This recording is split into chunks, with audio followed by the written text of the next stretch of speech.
my dad works in B2B marketing, but I never really knew what that meant. Then one day my dad came by my school for career day and told everyone in my class he was a big MQL man. Then he just kept saying things like, the more MQLs, the better, over and over. My friends still laugh at me to this day. I think it means marketing qualified lead. One thing's for sure, I'll be known as the MQL man's kid for the rest of my days. Why couldn't you just be a fireman or a lawyer? Why? You ruined my life, Dad. Not everyone gets B2B, but LinkedIn has the people who do. And with ads on LinkedIn, you'll be able to reach people based on job title, industry, likelihood to buy, and more. Start converting your B2B audience into high-quality leads today. We'll even give you a $100 credit on your next ad campaign. Go to linkedin.com/customer to claim your credit. That's linkedin.com/customer. Terms and conditions apply. LinkedIn, the place to be, to be. This is what you do when you have high standards and fancy all the fancy things, like a Dior saddlebag or that diamond tennis bracelet. You go to eBay. There you'll find new loves that will never disappoint, expertly authenticated. Whether it's that vintage pearl necklace or brand new ruby earrings, a Prada crossbody bag, or classic watches like that Rolex Oyster or that Cartier tank. On eBay, there are no limits to your high standards. Yeah, eBay, the place for new, pre-loved vintage and rare fashion. eBay, things people love. Ever wonder why top financial advisors from your firm choose UBS? The Advisors on the Move Why UBS report uncovers just that and more. In these reports, you'll learn the key reasons why advisors move and choose UBS, their motivations behind it, and their experiences transitioning to UBS. Download your free copy now at ubs.com/why. UBS Financial Services, Inc., member FINRA SIPC. Odoo is business management made so simple, a kid could explain it. Sometimes business software can't talk to other programs. But Odoo, funny word, has every program from CRM to HR to accounting in one platform. It should cost a lot, but it doesn't. So you should use Odoo because they save you money. Odoo makes a lot of sense, but doesn't cost a lot of sense. Sign up now at odoo.com. That's ODOO.com. Good job. Thanks. 1 in 3 women and 1 in 4 men experience domestic abuse in their lifetime. And nearly half of survivors delay leaving because they can't bring their pets with them. Purina started the Purple Leash Project to help eliminate one of the many barriers domestic abuse survivors face, a lack of pet-friendly domestic violence shelters. Through the Purple Leash Project, Purina is helping to create more pet-friendly domestic violence shelters across the country, so abuse survivors and their pets can escape and heal together. Visit Purina.com/purple to get involved.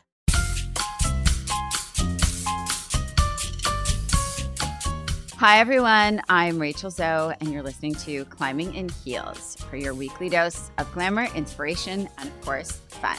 Today, I'm joined by the powerhouse duo behind the incredible brands Current and Elliott and The Great. Emily and Merritt met at UCLA and launched into a styling career that led them down the path of building an incredibly iconic denim brand and then launching a fashion brand.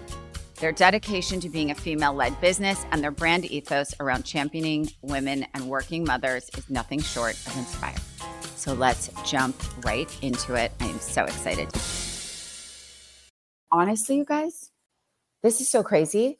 So I actually forgot, because my entire life is a blur, that I actually first met you guys as stylists. Yeah? Oh, yeah.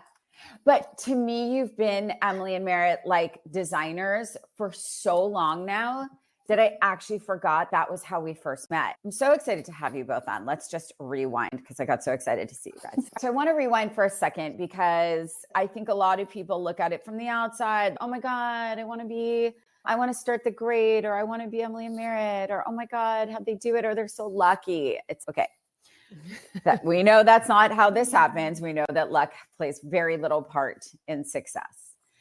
So I wanted to talk to you guys, because I think what really highlights yours, very different to most of the people I've had on, you guys have done it as a team, which is not easy. And to me, from the outside, it's seemingly easy, because you guys, I think, are like this old married couple / siblings / best friends / all the things. But I want to talk about first You are both from Northern California, is that correct? Mm-hmm. And you met at UCLA down the street from me. Yeah. Please explain how all of this begins. And I have a very important question that I've never asked either of you. Current and Elliott, middle names or last names? Where are these names? Those are our last names. Last names. These are actually your last names. You got that lucky. Both of you hit the last name jackpot. Actually? Yes. Wow. That is so lucky. That is so lucky. That's the lucky part, right? I literally thought those were like stage names, middle names. They're that good. Like, I don't understand. Okay. So that's great to know. Okay. So you meet at UCLA when? Is this freshman year? Were you in design school? What? Tell me. Oh, yeah. Tell me. Okay. I'll start. Emily and I both came to UCLA with like specialties. She was a ballet dancer and I actually came for athletics, believe it or not. So what? No, I actually believe the athletics more than I believe the ballet dancer. Yeah. Yeah, she was graceful and I was grinding in the weight room.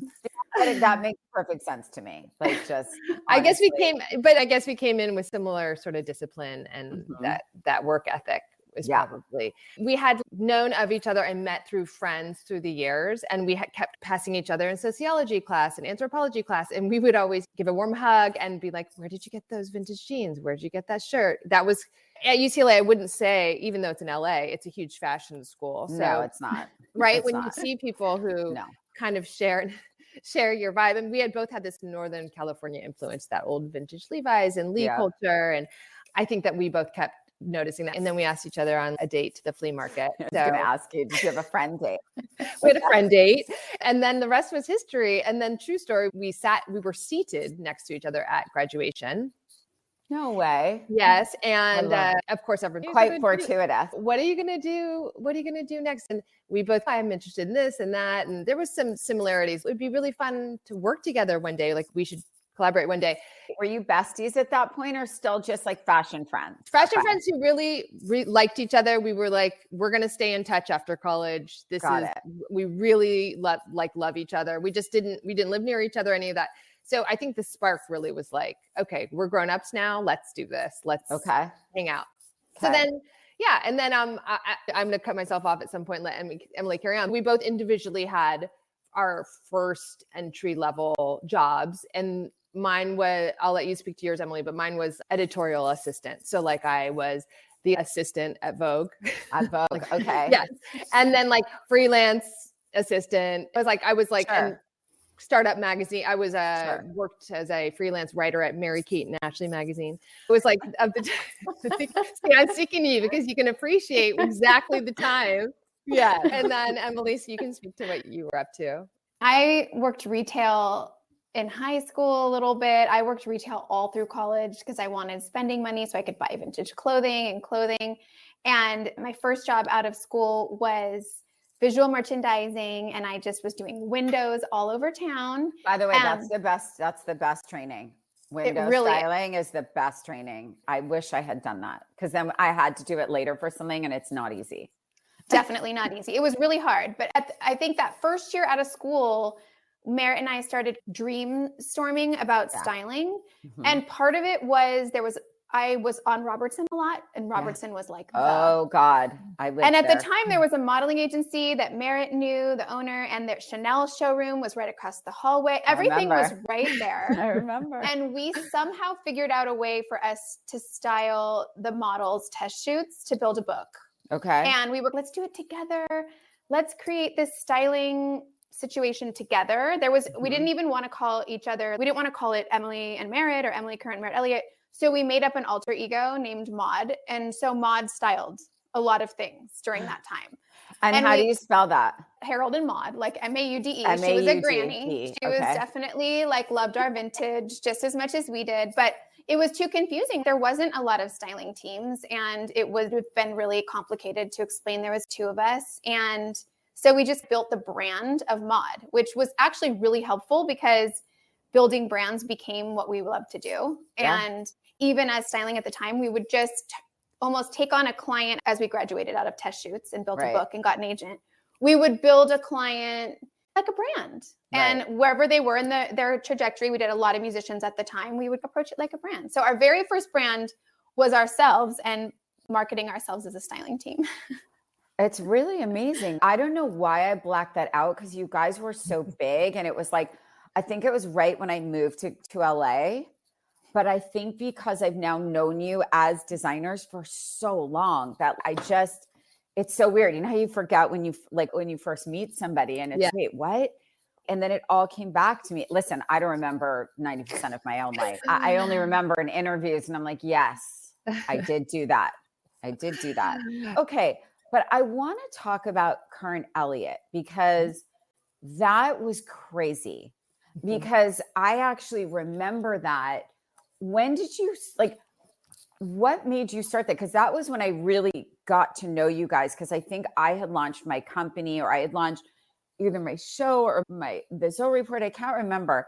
But I just remember being like, holy shit, like Current Elliott is crazy. Like that was the jean. That was it. Like walking on Robertson, or everyone wanted Current Elliott jeans. That was the craziest thing ever. So how did that happen? And you sold that in 2012, right? So A, what was the impetus, A, and B, how smart was that to do? Because at that point, going from styling to owning something or building something or touching something with your name on it was hard. And so I want to really talk about what made you actually do that, because it's terrifying and you need money. Yes. I'll tell you how.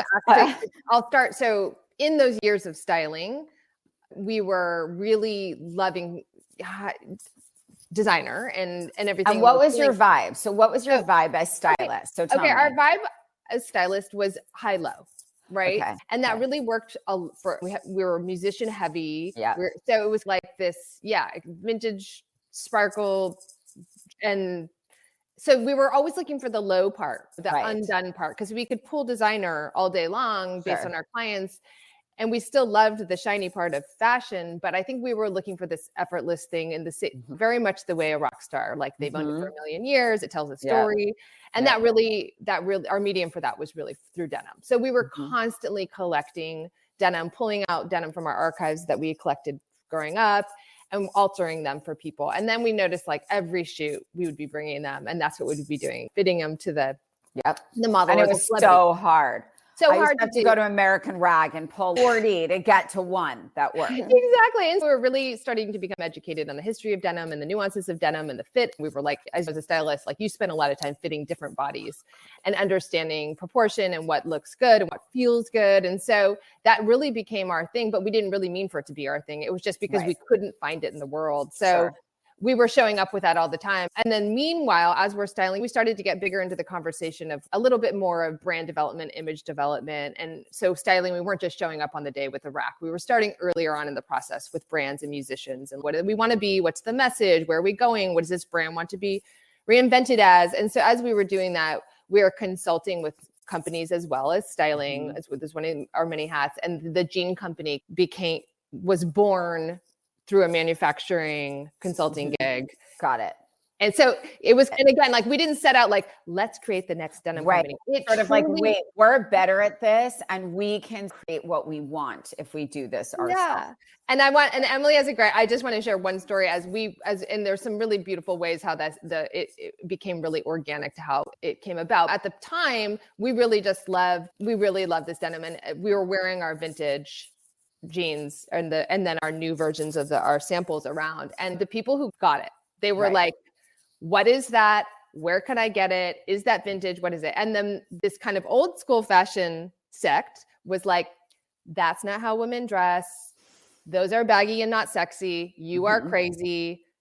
Nice try, denim is dead. And we're in a recession. What would every 13 and 14-year-old girl do for these jeans that you guys were making right now? Truthfully, that's all Sky's girlfriends wear is crop tops and baggy jeans. That's baggy, beaten up denim. Yep. Yeah. I mean, I remember being at market, that first market, and made 22 samples. I think our collection was 20 pieces, maybe 22, something in there. We had come up that we were going to use our names the week before. We stamped the name on. Everything was so lo-fi. We did not think this through. Yeah, everyone was a naysayer for sure. Yeah, of course.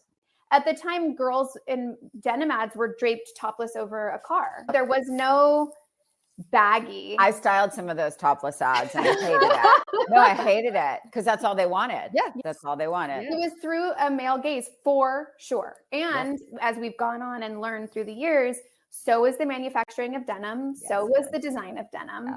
There was really no women in that market at that time, and certainly not through the vintage lens and through this sort of anti-fit. And because we didn't know what we were doing, we didn't intern at a denim company. We didn't set out to be denim designers.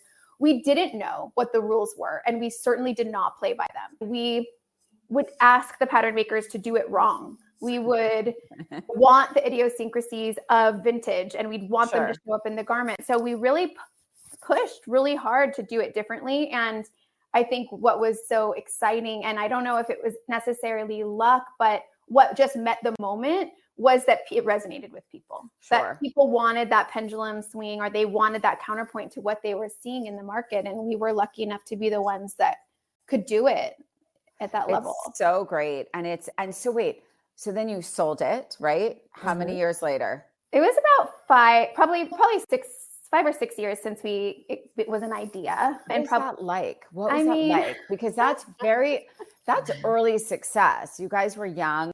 Had you had kids? You both had one kid at that point, or no? I had one kid, and then we were both pregnant with my second, her first, when we were selling. Yeah. Oh my goodness. Yeah, I mean, it was a journey. That experience was business school 101. We didn't set out to do this. So we just, we learned on the ground. We learned what we loved about it and what we loved about being designers. And we learned what we hated about it and what the politics were and what sort of, there was a culture in that world that didn't sit right with us. And we knew it was obviously when you're pregnant, you like remodel your house, or you you just do the of course. So it was that time where it was like a little bit of a crossroads. We knew we had an opportunity, and we knew that we had more in us to do that we probably wouldn't be able to accomplish in that given situation. And we made the decision to sell and to leave, which sounds amazing now because we talk about female founders and exits and raising. But not at that time. No way. Oh, hell no. No. Oh, hell no. It was a real loss. There was grief in losing your name and losing our worldview at the time, which we had put our whole heart and soul into what that was, what that looked like, what kind of we were drawing from as inspiration. The boyfriend jeans were a pair that were my dad. Like, there was a very personal project. So to untangle from it took time. It would be triggering at first even to talk about it. I remember that. I remember talking to you guys. You were like, you literally couldn't. You were shook. And I think for many reasons. And I think today, to your point, it's even just last week, I was at 3 events with some of my favorite women in the world that I've known for 20 plus years.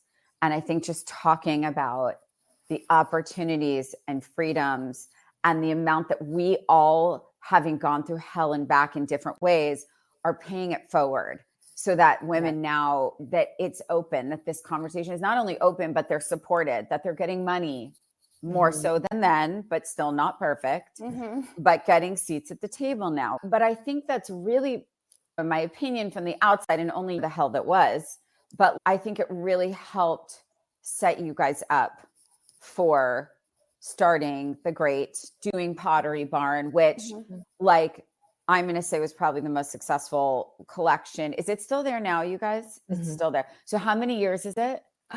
10 or 11. Yeah. So, and it's so good. And that's a real business and brand extension with one of the most iconic brands out there that I think valued your name when you were still a little bit, I hate to use this term because it sounds so dude, but like inside baseball. Right? Because you guys are like the cool kids, right? So, and I think coming out and starting the great, I remember when you started that, and it was the first one next to Earth Cafe, also the most iconic. So tell me about the great, you guys, and tell me how you took this sort of trauma, went and had a whole bunch of kids between you guys. Literally. I think there's only one boy, right? One boy. I got one. You got one. And Mary, you have how many? 3? 3. Yep. You have 3 and you have 2. Yeah. Okay. So 2. So there's a lot of girls, one boy, poor him. Or lucky him. Lucky him, but also, oh my God, estrogen everywhere.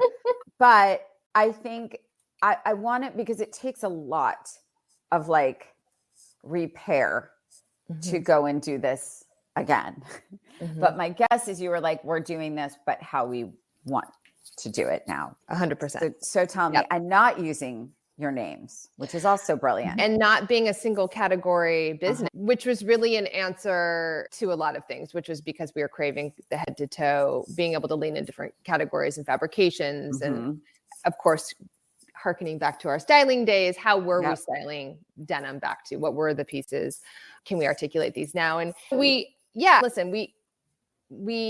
our moral compass is in the same direction. We made a lot of friends. We learned a lot of lessons, and we're like, we're going to do this, and we're going to build a fashion company that's grounded in joy, and it's owned by women. And we have the flexibility within of being mothers and having an ecosystem of other people who want family lives or balance or whatever that is.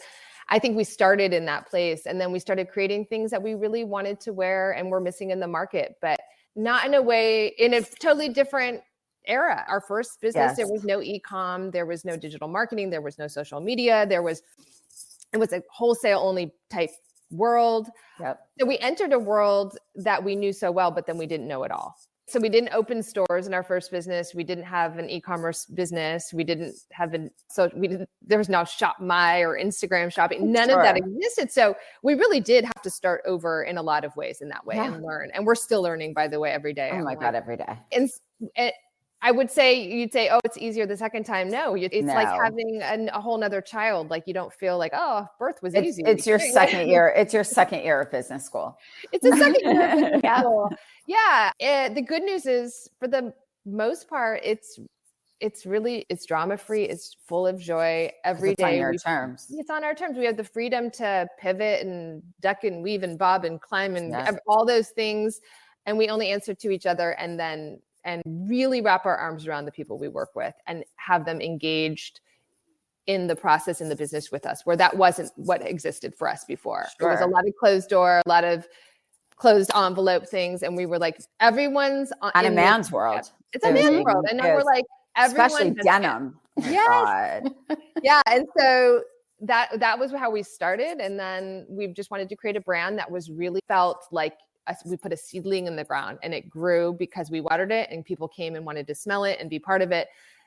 Not because it was heavily funded from investors, not a big TTC brand, but really grow something that grew to be beautiful and that people wanted to be a part of organically, methodically, responsibly. And that was how we wanted to, just like the old fashioned days of growing a business. But it's really incredible. And so you weren't just, okay, we have one store, let's just do this. You're like, I'm going to open more.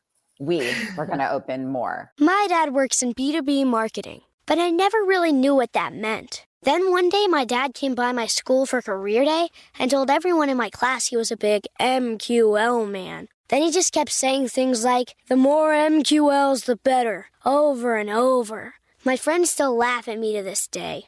I think it means marketing qualified lead. One thing's for sure. I'll be known as the MQL man's kid for the rest of my days. Why couldn't you just be a fireman or a lawyer? Why? You ruined my life, Dad. Not everyone gets B2B, but LinkedIn has the people who do. And with ads on LinkedIn, you'll be able to reach people based on job title, industry, likelihood to buy, and more. Start converting your B2B audience into high-quality leads today. We'll even give you a $100 credit on your next ad campaign. Go to linkedin.com/customer to claim your credit. That's linkedin.com/customer. Terms and conditions apply. LinkedIn, the place to be, to be. Ever wonder why top financial advisors from your firm choose UBS? The Advisors on the Move Why UBS report uncovers just that and more. In these reports, you'll learn the key reasons why advisors move and choose UBS, their motivations behind it, and their experiences transitioning to UBS. Download your free copy now at ubs.com/why. UBS Financial Services, Inc., member FINRA SIPC.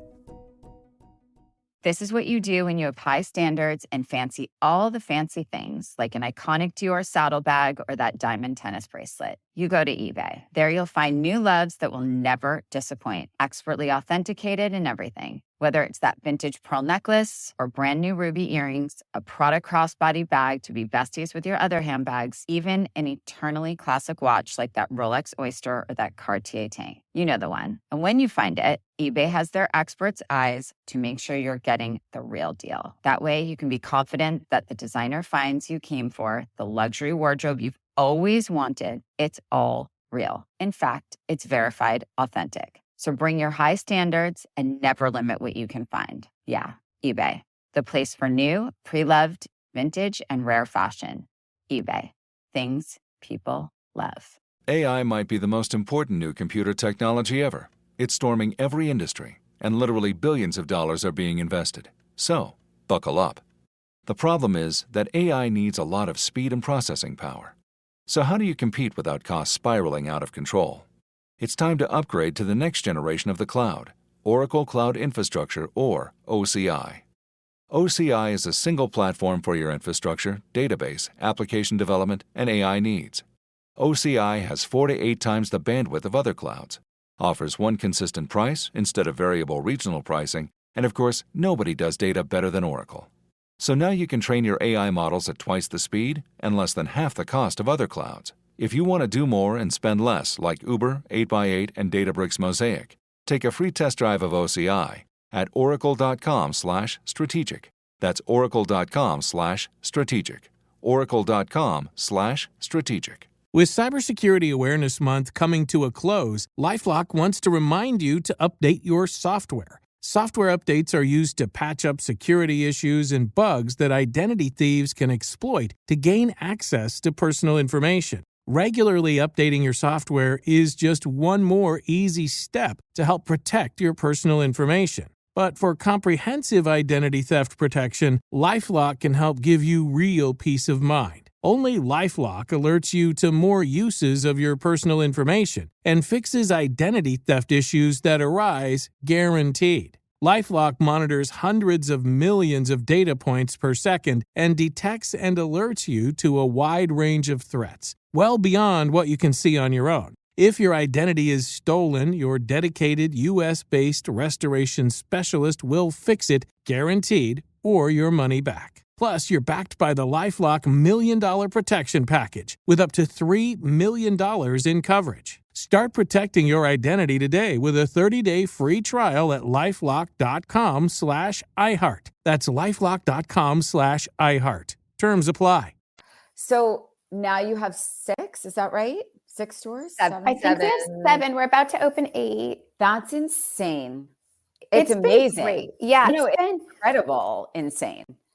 It's been, the retail piece has been so exciting, and growing has been exciting, and we're self-funded for the most part. So this is your decisions. Yeah. And we're building, we're growing, and then we have enough to open another store. And then, so we're like working this the old fashioned way, like she said. And I think that we love shopping. We all shopped, right? We went out, we shopped. I loved trying things on. I loved touching things, feeling things. Sometimes I buy a giant size. Sometimes I buy a tiny size. Like, it's just an experiment being out in a store, right? Of discovering yourself and discovering your style. And so for us, opening a store was exactly what we wanted. And every time we open one and we get ingratiated into a community, it's just perfect for our brand. Like, it just feels right. And economically, it works. Like, from a business perspective, it works. Clearly you're opening another one. Yeah, we're opening another one. It's daunting. It's definitely daunting. But that's the formula. Truthfully, like, this business is no longer formulaic in any possible way. The days of 10, 15 years ago of build a brand like XXX, then open your first store, then have 200 stores. Like, those days, I think, don't exist anymore. But I think to build a brand your way, on your terms, led by women, filled with women, that's the dream. Tell me about, like, now in this, like, second act, right? Which it's not new, but still, as you raise your kids and have kids, what was that like? Like, what do you find today, even on your terms, to be the biggest challenge? Because, like, my kids are 10 and 13, And it's easier for me now to be like, okay, guys, I have 3 events this week. I'm going to be out 3 nights. Yeah. I'll be home to tuck you in. But whereas when they were little, I was like in tears, like I can't leave tonight. You know what I mean? So tell me how it is for you guys in your, do you have each other's backs? Do you live near each other? Like, how does this work? Is there an office culture? Is there an office culture? Do you do office? Yeah. Okay. This is a good question. And I think, of course, every day is a little different. But Emily and I live on the same street. Of course and we used to live on the same street, and then we moved, and we're now still on the same street. You are literally the cutest couple ever. We are. Thank you. We really are. You really are. Do your husbands really get jealous of each other, like of you guys? Like, yeah, we communicate better than anyone I asked else. this to Clea and Joanna of the Home Edit. I don't know if you know those girls, but literally they were like, our husbands literally commiserate sometimes because they're the same. I don't need lessons in communication. I have the best communicative partner in the world. So this is a good question. We every day have to give each other pep talk on like the whole mom thing, right? And you go from weeks where you say yes to everything and you're an inch deep, mile wide. And there's other weeks where you say no to a lot of things and you're mile deep, inch wide. Mm-hmm. And you have to be okay with deciding that those things, I think sometimes I'll go to Emily and we'll look at our long list to things. And maybe I'm the person that says, listen, let's actually pull out the things that only you and I can do. And what are those things? And those things can be showing up, doing a podcast with you, actually sitting in a meeting with my child and her teacher. What are the things that only we can do, no one else can do? And extracting those and prioritizing those. And because sometimes you can get caught. And then when you have a colorful career like us, you can say yes to a lot of things because you're capable of doing a lot of things. And so all of a sudden you're everywhere and nowhere all at the same time. And then to actually be a leader and have a really clear vision and reserve your energy to the things that matter, you really have to every single day wake up and kind of recalibrate. It doesn't come naturally, and it never. It's not like I find myself doing things I shouldn't do and not doing things I should do. Same. But I don't know. I think the gift of having each other is also having each other's back, right? No, you're feeling exhausted from that. Go recharge. You want to be with your kid, go there. I'll go. I'll finish each other's sentences. There's days at work where I was like, one of us will be like, I can't get out. And like, fine, don't talk. I'll talk. But and what a beautiful grace and gift to have that with each other, right? Because I've never had that, so I admire it so much. And even as a styling duo, God, I would have died to have a partner in styling.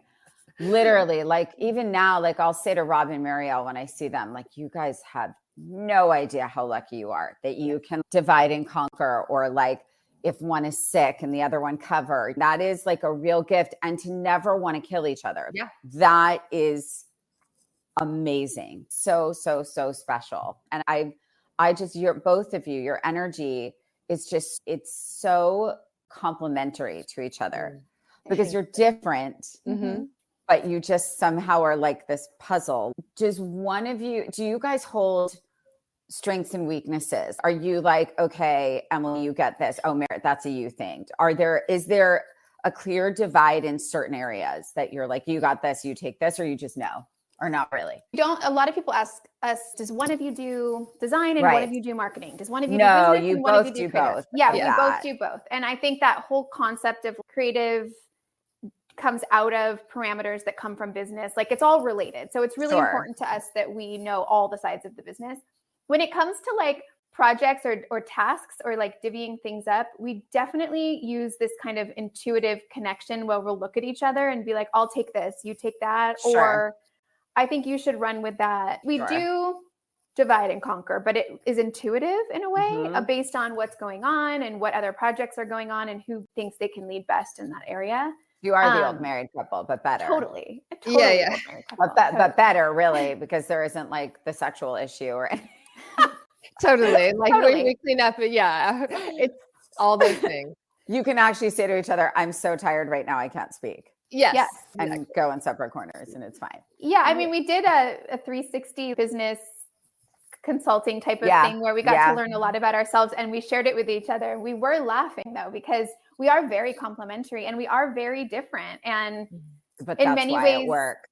Totally. And I do think we somehow have found, we've had a lot of chapters in our career, a lot, personally, professionally. Yep. And there's been times when my role has been the extrovert, and there's been times where my role has been the introvert. And I can see how we've swapped around through the years. We've been each other's medicine in a lot of ways. And when one person's hurting or flailing, the other can step in, and vice versa. So I think that is what partnership should be all about, is holding each other's hand, being each other's witness, and being a support. And sometimes we're like joyfully skipping down the road together, but oftentimes we're not. Of course. Yeah. Yeah, I will say when people ask about our partnership too, my greatest, when Emily is on fire and healthy and sees a vision, is just, and she understands a creative dilemma and can solve it, there's no happier place for me. Right. I want her to be her best because I then rise with her. And so it's my hope that she is the best version of herself, personally, professionally, in her health and her family and her, because I get to then participate and be witness to that. And then I rise to the occasion too. And I think when you genuinely have that with somebody, that's the best dynamic, right? That's like the dream. And I'm also like, I am like Emily, she is way better at merchandising than me. I'm just like, you go. I just teach me what you're seeing. I love to know. Also like here's the mic. So I think when you just have that really healthy dynamic and you're just constantly like helping each other be better people and hope that the other one is their best selves, I think it really is a sustainable thing. And again, back to thank you for acknowledging that this friendship and this partnership is probably our greatest achievement, but this wasn't a conversation that we had or were shown as young women. Funny. No, it was like, be the best, competition, don't brag. Don't be conceited. Don't be conceited. Never get too comfortable or confident. Yeah. Don't speak too loud. Yeah. There's only one spot for a woman there. So and that's just not the case. So I think I'm most proud because we weren't shown that or taught that. And we're just have figured it out in a really authentic way. That's so interesting. So you don't come from families that taught this behavior. At families, yeah. I don't want to say your families, but not coming up in the like business. The world. Yeah. Right. I mean, how many? I had a strong mom that was like, you fucking go get it. Yeah. Don't tell anybody. Like, are you kidding me? There's not a thing you can't fucking do. She went to Cal Berkeley. She was like protesting, the whole thing. But then I was in business with women and they kicked me down every time I stood up. I felt like I was like Rocky in a ring. Yeah. And, I think that watching you guys do this and now having 5 kids between you, how do you feel like, do you guys have a strategic plan? Are you like, oh my God, we're building this. We want to open X more stores. We want to launch X more categories. And then we want to sell it. Or are you like, I want our kids to be a part of this. I hope, or you don't have to share that, but do you even talk about that? Or do you just do each day as it comes? We definitely dream together since day one, since the first flea market. Like I love the dream storming, right? That's just, it gives me life over a coffee for sure. But so we definitely do that still. And we connect on that level of, wouldn't it be great if this, or I would love to get my hands on that brand, or let's do this one day. We definitely continue to dream storm together. I would say, I guess this is an honest answer, but I would say COVID threw a wrench into what the business's trajectory would be. Because I think what we were setting out to do this thing, and that definitely threw this sort of be in the moment, be present, do the day-to-day. Yep. Can we get to the next step, the next store? Will we survive this storm? And how, right? I think everybody had that moment, no matter what business. Exactly. Right? Totally. And so I do think that kept us in the moment and a little bit less of a plan, an exit plan, a growth plan, a passing down to our kids plan. But just recently we have started discussing like, what do we want to do with this? And how long, what do we want to do? And for us, it's a little bit of an exciting time because it could go a lot of ways. And I'd be happy with a lot of outcomes. But I think at the end of the day, we both love to work and we thrive in creating and building businesses and brands, which is exactly what we're doing right now. So I have nothing to complain about. There, in theory, could be a time where I want to build something else, or we want to build something else together, or we want to build 2 things simultaneously, or this business needs nurturing from something other than us. And I think we're open to that too. And I don't know if we'd have been able to say that had we, for example, still had our namesake brand after 20 years or whatever, No, it's you way would harder. be so connected to it. But we've already had an exit. And it had your name on it. Yeah. So the concept that a brand could go on without you, and in that case, it didn't necessarily have an easy path forward. But the idea that we could build a brand that could have a life that goes on without you at someday would be it would mean you did your job well, right? Yeah. And I want to talk about that for a second, because I want the listeners to really understand that the biggest challenge, in my opinion, which is why I want to give you guys such kudos, is that building a brand in general is the hardest thing anyone can ever do. And people ask me, how'd you build the Rachel Zoe brand? I'm like, I can't even answer that question because I'm the person, right? So it's the brand was built without a plan and just saying yes to things that felt right to me. Okay. But because I am the brand, it's a different conversation. But what I want to say to that is, yes, I guess it's difficult. And yes, as I talk to people now, they're like, well, you did the hardest part.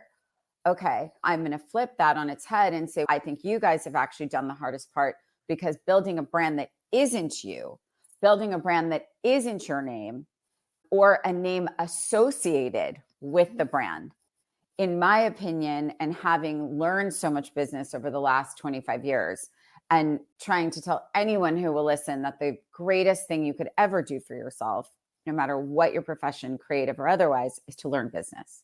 Because ultimately fashion is a business more than anything else, right? It may not have been 10, 15, 20 years ago, but it is now. And I think that you guys building the great, launching the great after already having had an exit with your names on it, cool last names, really a testament, because it's so hard. It is so hard to brand build. So as you guys are talking about, you love to build brands, that in itself is a skill, because it is incredibly hard. And to build one without name and face. And listen, I associate you guys with the great, of course, but the fact that there is the optionality of at some point to sell the great to somebody and watch it live in maybe a bigger place or in other hands without you having to go with it, from the females in business perspective, that is not nothing. That's huge. And I think you have to do something next year for your 10-year anniversary, by the way, to do a big thing. Some probably big spiritual retreat you guys will do that I'm going to crash. Great idea. But yeah, so I do want to talk about that, because I think having that option is more important than I think most people understand. And certainly as I speak to young people coming up in business, I think there's such an importance, and anyone who will listen, I tell them not to put their name in the brand. Because if you're going to go through the hard work of building a brand, I think there adds another layer. And listen, sometimes more value, right, on a sale.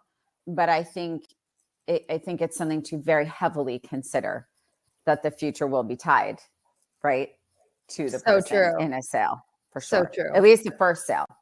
Yes. So true.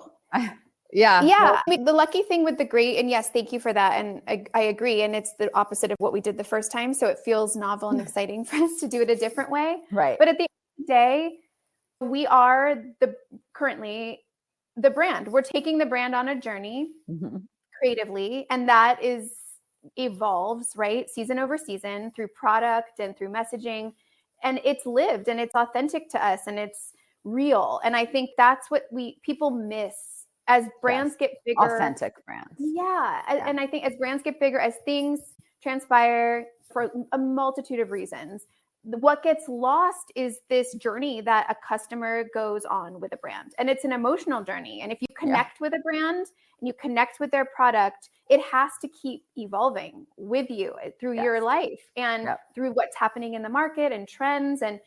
And that's our job. That's our job. And that's a lot of what we love to do. And I think that's what's allowed us to have a career this long, is to show up every day present and ready to go, that every day is different. And we're not hanging our hat on LY, which is an insider term of last year. And I think everyone talks about LY. We're not hanging on LY. We're on to the next. I adore you guys. I have loved you from hello You're one of the only stylists that I remember was so nice to me always at Hello. It's very scary moving here. Stylists, as most of them, were pretty nasty, and you just weren't ever. And I think it's ironic that we ended up being school parents, that I ended up being school parents with both of you totally separately. Right. Yeah. How bizarre is that? I know it is. But I just adore you. I have so much respect for you guys. I love how authentic you are to what you do.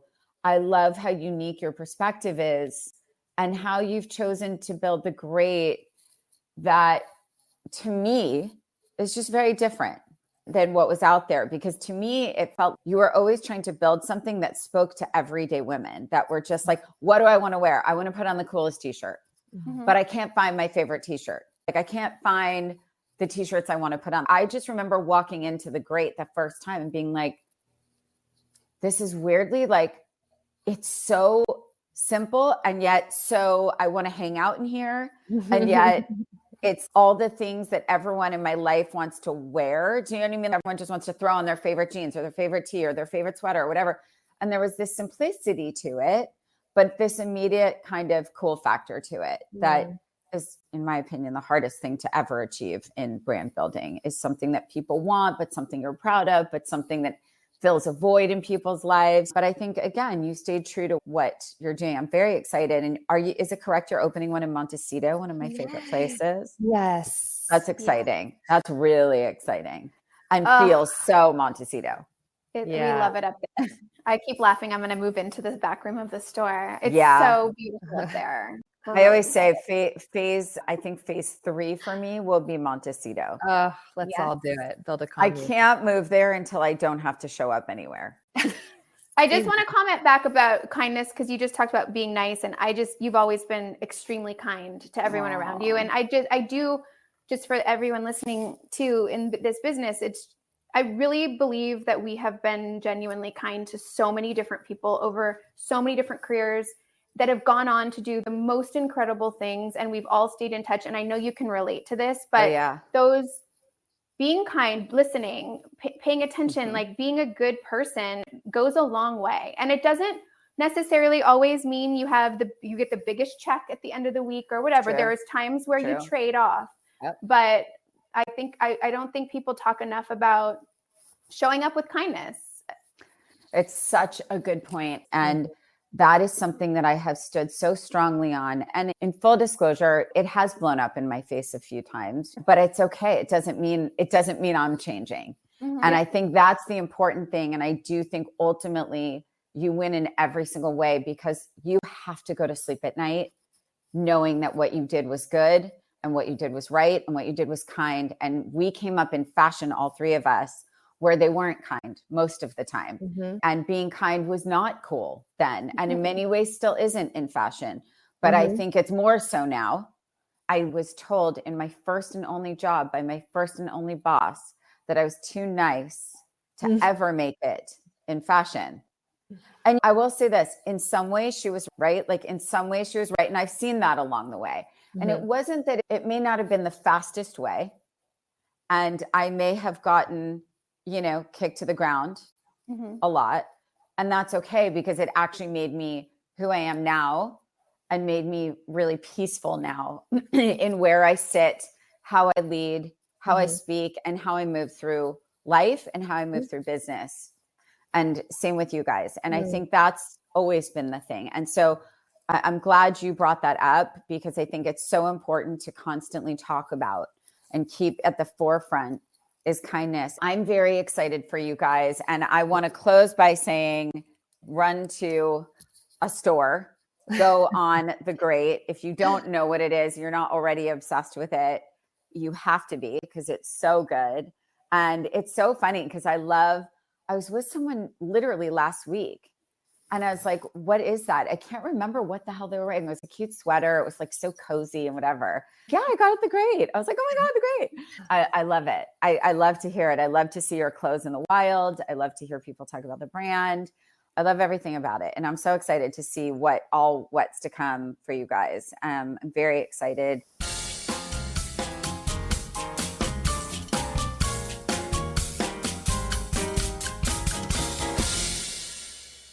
Okay, Emily and Merritt, honestly, you guys, I mean, they are clearly the real deal. I'm so thankful they came on the podcast today. I mean, I have loved and admired them. Their unbelievable work ethic. It takes so much to start a brand, let alone start two brands. And I've watched them do it while raising very young children and through multiple pregnancies. And I can tell you that building a brand, especially one without your name on it, and trying to introduce and nurture a brand that isn't tied to your face or your name has its advantages, but also more so challenges. And they're doing it successfully and continuing to grow and soar and doing it on their terms, which I think for me, having such extraordinary women on Climbing in Heels and having the common thread be doing a second act or a third act on your own terms is really, I think, the biggest win of all. So I love them both. I just adore them. And I love how authentic they are to the great. And I love the great. So I hope you do too. Anyway, thank you so much for listening to Climbing in Heels. If you haven't already, please subscribe to the show on Apple Podcasts, Spotify, the iHeart app, or wherever you get your podcasts so you don't miss a single episode this season. And be sure to follow me on Instagram at Rachel Zoe and the show at Climbing in Heels Pod for the latest episodes and updates. I will talk to you soon. Mwah.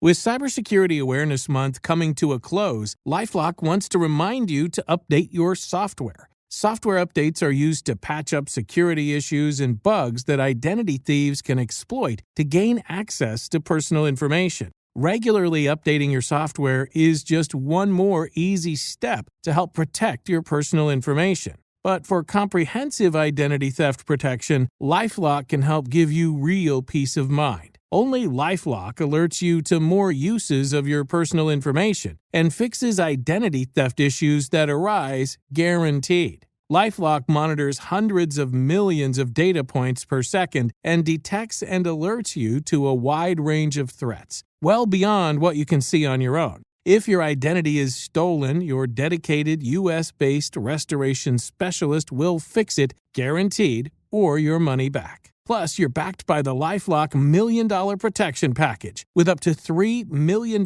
in coverage. Start protecting your identity today with a 30-day free trial at LifeLock.com/iHeart. That's LifeLock.com/iHeart. Terms apply. It's time for today's Lucky Land horoscope with Victoria Cash. Life's gotten mundane, so shake up the daily routine and be adventurous with a trip to Lucky Land. You know what they say, your chance to win starts with a spin.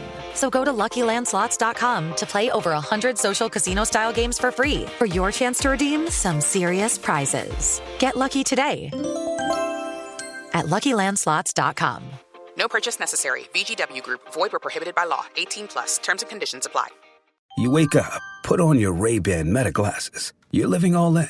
You realize you need coffee. So you say, "Hey, Meta, how do I make a latte?" Brew 2 shots of espresso. After Meta AI gets you caffeinated, you're ready for some beats. "Hey, Meta, play hip-hop music." You head to meet some friends, but can't remember the place. "Hey, Meta, call Eva."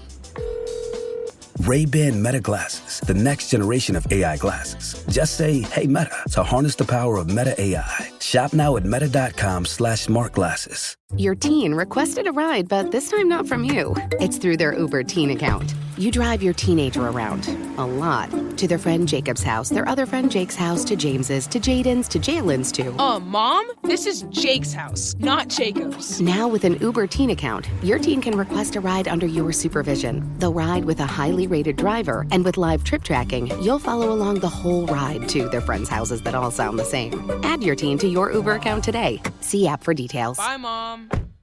When you're with Amex Business Platinum, you have the card that helps you do more of what you love. Like a flexible spending limit that adapts with your business. And with 5 times membership rewards points on flights and prepaid hotels booked on AmexTravel.com, going the extra mile for your business is even more rewarding. That's the powerful backing of American Express. Not all purchases will be approved. Terms apply. Learn more at americanexpress.com/AmexBusiness.